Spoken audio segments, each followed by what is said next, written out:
எல்லாருக்கும் வணக்கம். நம்ம முகுந்தா ஃபார்மில் இது குறுவை பட்டம் 2026 ஜூன் 23 இன்றைக்கி வந்து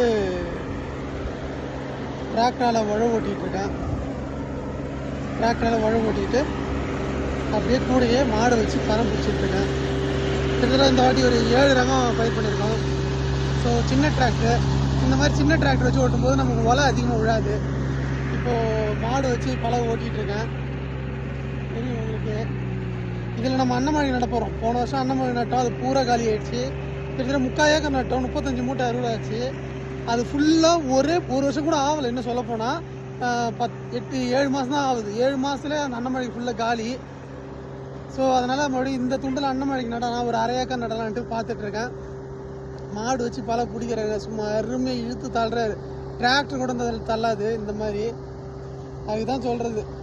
நம்ம பாரம்பரியம் தான் எல்லாத்துலேயுமே. வெதநெல் ஆகட்டும், மாடு வச்சு பழக பிடிக்கிறதாகட்டும், எல்லாமே அப்படி தான். பக்காவும் பள்ளம் போட்டு பிடிக்கிறாப்புல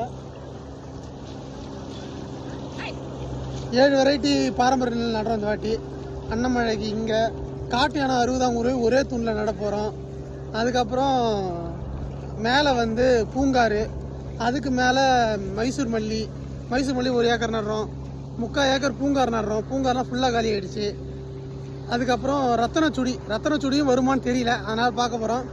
இதோ பின்னாடி பார்த்தீங்களா வெள்ளையில் நிற்கிது, பார்த்தீங்களா என்னன்னு தெரியுதா? நம்ம ரசகடம். இன்னுமே கதிர் வரல. கதிர் வருமானு தெரியல.